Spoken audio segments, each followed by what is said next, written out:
எல்லாருக்கும் வணக்கம். இன்னைக்கு சூப்பரான கொள்ளு ரசம் எப்படி செய்யறதுன்னு பார்க்கலாம். இதுக்கு நான் கொள்ளு பருப்பு தனியாக வேக வச்சு எடுத்து வச்சுருக்கிறேன். இந்த கொள்ளு பருப்பு வேக வைக்கும்போதே ரசத்துக்கு தேவையான தக்காளி பழத்தை நான் அதிலேயே போட்டு வேக வச்சுக்கிறேன். நான் பருப்புக்கு தேவையான மிளகாவும் நான் அதிலேயே சேர்த்து வேக வச்சதுனால இந்த கொள்ளு ரசம் தண்ணியில் உங்களுக்கு கொஞ்சம் காரம் இருக்கும். நான் வெறும் தண்ணியும் அந்த தக்காளி பழமும் மட்டும் இதில் சேர்த்துக்கிறேன். சூடாக இருக்கிற அந்த தண்ணியிலேயே இந்த ரசத்துக்கு தேவையான அளவுக்கு புளியும் கொஞ்சம் சேர்த்து ஊற வச்சுருங்க. இதை ஊற வச்சுட்டு தனியாக இருக்கட்டும். இப்போ நம்ம கைப்பிடி அளவுக்கு பூண்டு தனியாக எடுத்து அதை நல்லா தட்டி வச்சுக்கோங்க. மிளகு சீரகம் தேவையான அளவு எடுத்து அதையும் தனியாக நுணுக்கி எடுத்து வச்சுக்கோங்க. கடாயில் கொஞ்சமாக ஆயில் விட்டு ஆயில் சூடானதுக்கப்புறமா கடுகு சேர்த்து வெடிக்க விட்ருங்க. கடுகு வெடித்ததுக்கப்புறமா கொஞ்சமாக உளுந்தம்பருப்பு சேர்த்துக்கோங்க. இது ரெண்டும் நல்லா வெடித்ததுக்கப்புறமா நீங்கள் மிளகா வத்தல் சேர்த்துக்கலாம். நான் மிளகா வத்தல் 2 மிளகா வத்தல் சேர்த்துக்கிறேன். உங்களுக்கு வேணும் அப்படின்னா நீங்கள் மிளகா வத்தல் கூடுதல் கூட சேர்த்துக்கலாம். ஏன்னா நமக்கு காரம்னு பார்த்தீங்கன்னா நீங்கள் தனியாக பருப்பு வேக வச்சு எடுத்தீங்கன்னா அதில் வேறு காரம் எதுவுமே இருக்காது. பட்டை வத்தல் போடுற மட்டும் தான் காரம். நான் கொள்ளு பருப்பு வேக வைக்கும் போதே தக்காளி பழத்தோட பச்சை மிளகாவும் சேர்த்து வேக வச்சுருக்கேன். ஸோ அதனால் எனக்கு அந்த தண்ணியில் பச்சை மிளகா காரம் கொஞ்சம் இறங்கியிருக்கும். அதனால நான் 2 வத்தல் மட்டும் போட்டு நான் தாளித்து விட்டுக்கிறேன். இப்போ அது நல்ல ஓரளவு ஃப்ரை ஆனதுக்கப்புறம் பூண்டு இடித்து அதில் சேர்த்துக்கோங்க. பூண்டு நான் ஓரளவு இடிக்கிற கல் வச்சு இடிச்சிட்டு அதை அப்படியே சேர்த்துக்கிறேன். கருவேப்பிலையும் கிள்ளி சேர்த்துக்கிறேன். சேர்த்துட்டு இதை நல்லா வதக்கி விட்ருங்க ஆயிலில். இது நல்லா வதங்கினதுக்கு அப்புறமா நம்ம புளி தனியாக கரைச்சி எடுத்துக்கலாம். நம்ம புளி தக்காளி பழம்லாம் சேர்த்து ஊற வச்சுருந்தோம் இல்லையா, அதை நல்லா கரைச்சி விட்டுட்டு இதை அப்படியே நீங்கள் டேரெக்டாக அந்த அடுப்பு சட்டிலேயே நீங்கள் ஃபில்டர் பண்ணிக்கலாம். ஸோ உங்களுக்கு அதில் புளிக்கோரை அப்புறம் தக்காளி பழம் அந்த மாதிரியான பிசுறுகள்லாம் உங்களுக்கு அதில் வராது.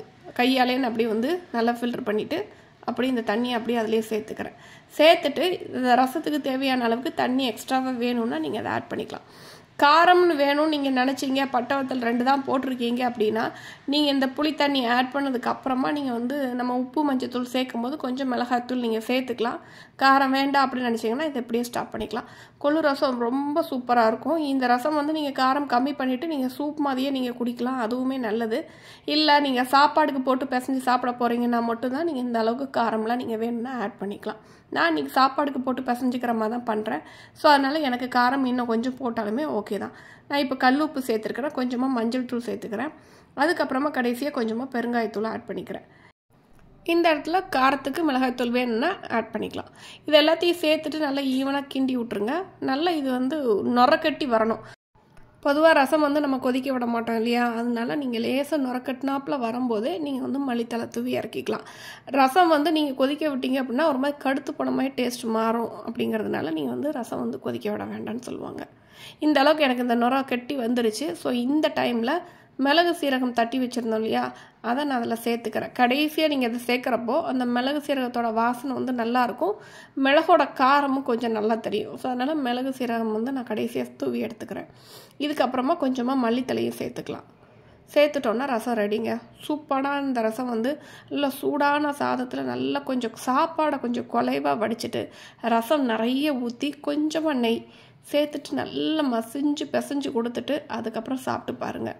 ரொம்ப சூப்பராக இருக்கும். சளி, இருமல், ஜலதோஷம் இதுக்கெல்லாம் நல்ல ஒரு மருந்துன்னு கேட்டால் இந்த கொள்ளு ரசம் தான் நான் சொல்லுவேன்.